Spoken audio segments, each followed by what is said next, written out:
আজকে বলেই ফেলি, কোনো একটা মেয়ে, probably she was from Belgium, সে এত বিউটিফুল ছিল, এত বিউটিফুল ছিল, সে কথা বলতে বলতে তার সাথে মানে আর কি একটা অনেকটা সময় কাটে। তো তারপরে তার সাথে আমার কোনোদিনও কখনো যোগাযোগ হয়নি, বাট যে ছাপটা সে আমার মনে ছেড়ে গেছে, তার নাম সুইটি। সেখান থেকে সুইটি গানের জন্ম। বিয়ে হয়ে গেছিলো, বউ খুব ঠ্যাঙাতো আর কি। তার সাথে আমার কলেজ প্রেম। ইনফ্যাক্ট বলতে গেলে বাংলাদেশের মেয়ে গানটা আমি তাকেই ডেডিকেট করেছিলাম। সঙ্গীত শুরু আমার খুব ছোটোবেলার থেকে, আর বহরমপুরে আমার জন্মের প্রায় 3-4 বছর বয়স থেকেই মা আমাকে গানে দিয়ে দেয়, গানের তালিমে। বাবা খুব কষ্ট করে একটা সেকেন্ড হ্যান্ড হারমোনিয়াম কিনে দিয়েছিল, সেখান থেকে আমার সঙ্গীতের শিক্ষা শুরু। স্যান্ডেলিনা সো, রূপচর্চায় আভিজাত্য। আর তারপরে কলেজে উঠলাম, কলেজে হারমোনিয়াম ছেড়ে আমি গিটার ধরলাম। না, হারমোনিয়ামটা তখন একটু মনে হতো মেয়েলি ব্যাপার। দিয়ে গিটার ধরার সাথে সাথে যেটা হলো, আমার নতুন গান আসা শুরু হলো, এবং এই করতে করতে নতুন গান বানালাম ও সুইটি আর কেদো নামে আসি, যেটা 2004 সালে রিলিজ হয়, এবং বহুল প্রশংসা পায় গানটা। সেখান থেকেই আমার মিউজিক ইন্ডাস্ট্রিতে পদার্পণ। প্রচুর শো করেছি ওই গানটার দৌলতে। আমার ছিল হচ্ছে ফিজিক্স অনার্স, আমি ফিজিক্সের স্টুডেন্ট। ফিজিক্স পড়ার পরে ভালো খুব স্টুডেন্ট ছিলাম, কিন্তু ফিজিক্সে ভালো রেজাল্ট করতে পারিনি। তার কারণ ওই সময় পড়াশোনার প্রতি আমার একটু মন উঠে গেছিলো। বাবা রিটায়ার করেছিল, পরিবারের একটু আর্থিক অবস্থার একটু অনটনের মধ্যে ছিলাম। তখন মনে ছিল কিছু করার দরকার, আর পড়াশোনা করলে হবে না। তার জন্য আজ 4টায় মধ্যবিত্ত পরিবারের ছেলের মতো আমি একটা চাকরি জয়েন করি। আমি একটা ওষুধ কোম্পানি মেডিকেল রিপ্রেজেন্টেটিভ হিসেবে জয়েন করি বহরমপুর, মানে আমার হোম টাউনে। তো সেইটা করতে করতেই আমার সুইটি অ্যালবামটা বেরোই, এবং বেরোনোর পরে এত হিট হই, যখন আমি ডক্টরদের কাছে যাচ্ছি, ডক্টরের অ্যাটেন্ডেন্টরা বলছে দাদা ফাটিয়ে দিয়েছেন, গানটা দারুণ হয়েছে। তো সেটা মানে আমার একটু মনে হতো আমি কী করছি, এটা করতে কি আমি এসছি ডক্টরদের ভিজিট, কোম্পানিকে রিপ্রেজেন্ট, নাকি আর I need to do something else. এই করতে করতে একদিন দুম করে চাকরিটা ছেড়ে দিলাম। 2004 সালে চাকরি ছেড়ে আমি বম্বে গেলাম।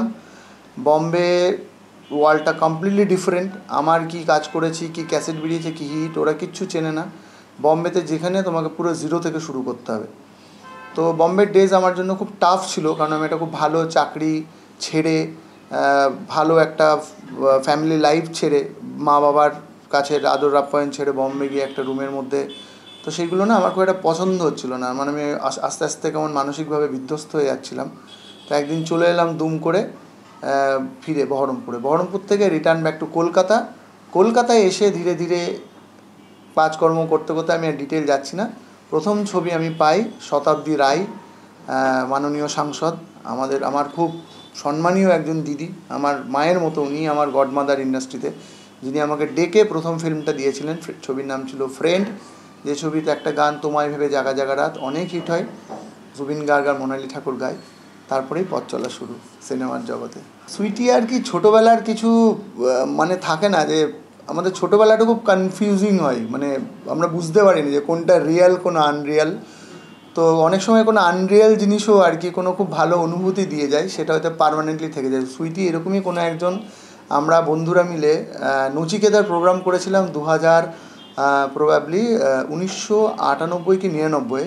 তো নচিকেতার 2000-এ নচিকেতার প্রোগ্রামে আমরা হিউজ প্রফিট করি বহরমপুরে। তো নচিদা আমার ক্যারিয়ারের জন্য একটা বিরাট হেল্প।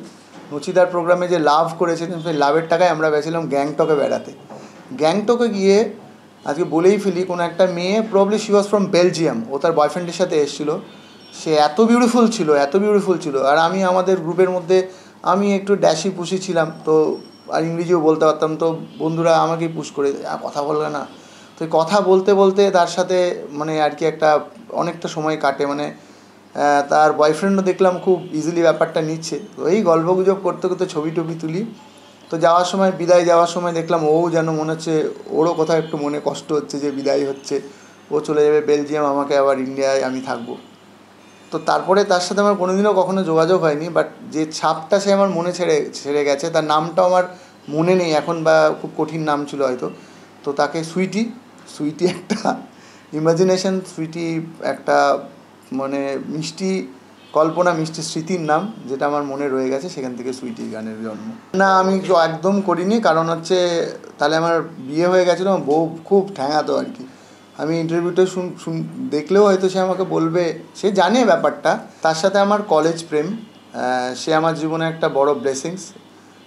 আমার জীবনের বলতে গেলে সবচেয়ে শ্রেষ্ঠ উপরওয়ালার দেওয়ার উপহার হচ্ছে আমার ওয়াইফ, তার নাম জয়িতা। কারণ ও আমাকে যা সহ্য করে, মানে আমার প্রত্যেকটা দিন প্রত্যেকটা মুহূর্ত, ওকে আমি এত কথা বলি, আমি ভেরি টকেটিভ।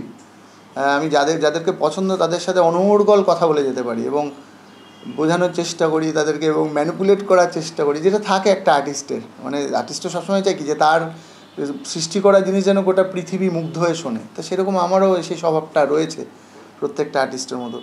কিন্তু ও সব কিছুতে আমার সাথ দেয় এবং সাথ দেয় অন্ধের মতো না, আমাকে প্রচণ্ডভাবে গাইড করে। আমার যে কোনো গান আমি যখন প্রথম বানাই আমি তাকে আগে শোনাই। ইফ শি অ্যাপ্রুভস যে না এটা হবে, মিন্টু খুব ভালো গান, আমার ডাকনাম মিন্টু, দেন অনলি তারপরে আমি সাহস করে গানটাকে আর্কাইভ করি। ইনফ্যাক্ট বলতে গেলে বাংলাদেশের মেয়ে গানটা আমি তাকেই ডেডিকেট করেছিলাম, কারণ তার অরিজিনটা বাংলাদেশের, তার বাবা চাটগাঁইয়া, মাও চাটগাঁইয়া, তো সেও চাটগাঁইয়া ভাষা জানে। তো বাংলাদেশের মেয়েটার তো ডেফিনেটলি তার জন্য ডেডিকেটেড। ওরে বাংলাদেশের মেয়ে তুই এইলা দুইলা যাস, একবার যেই ঘুইরা তাকাস লাগে ঝাকাস, পদ্মা নদীর ইলিশ খাইয়া রূপখানা কি ঝকঝকে বানাস। ও সুইটি আর কেঁদো না, আমি আসছি, ওই চোখের জল আর ফেলো না, আমি আসছি। So don't cry, baby, don't cry, I'm just coming, and I know you are missing me.